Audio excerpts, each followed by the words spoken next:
Certainly means that you shouldn't be afraid of hard work, of like stress testing, you know, yourself to some extent, because it's just like muscles really, isn't it?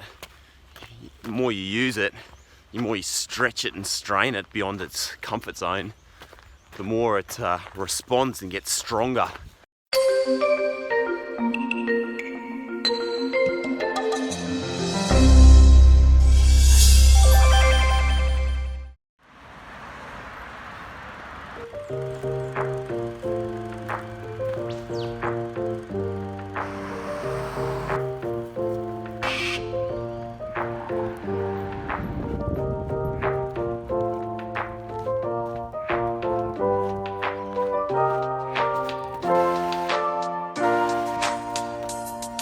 Morning world, morning walk, episode 36.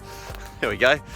I headed to the USA this morning, so up to sneak in a quick little walk before day really gets started by jumping in the car and heading for the airport.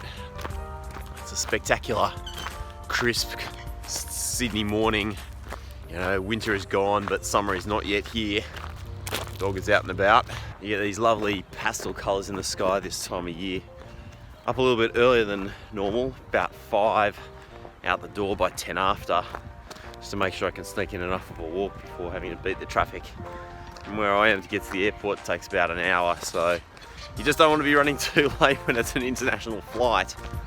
And I've had like 3 dreams in the last week about missing my plane, literally. That's not a good thing, so I just don't want to run behind.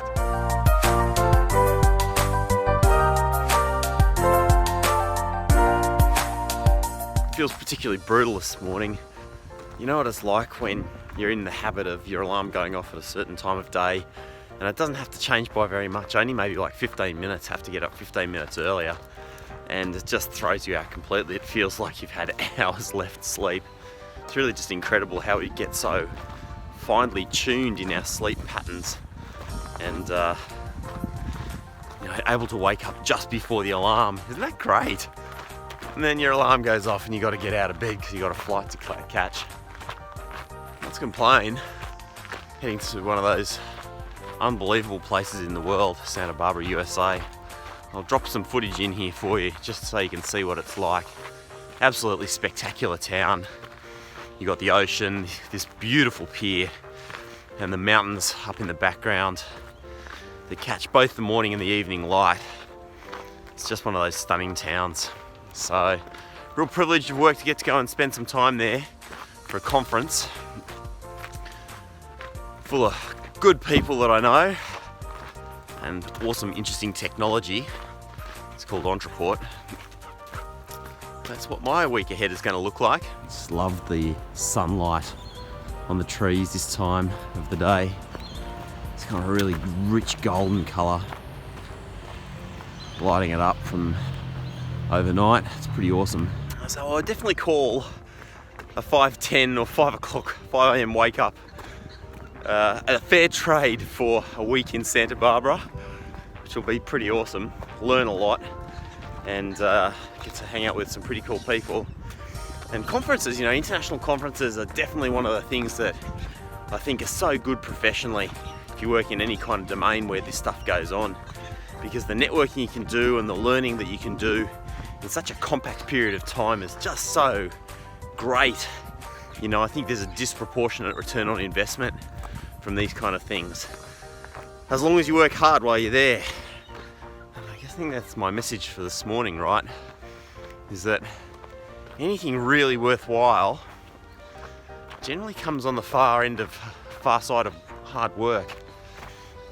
It's not often that we just have things come to us super easily that end up being the most satisfying, and I think so much of that is psychological. Wherever we've had to work hard for something, it tends to stick with us a lot more. The importance of it is so much more real and tangible for us. Certainly means that you shouldn't be afraid of hard work, of like stress testing yourself to some extent, because it's just like muscles really, isn't it? The more you use it, the more you stretch it and strain it beyond its comfort zone, the more it responds and gets stronger. Like, your brain is the same, your career is the same. The more you push your career and work hard and go beyond your limits is where you get the kind of greatest benefit. God, it's nice to walk, isn't it?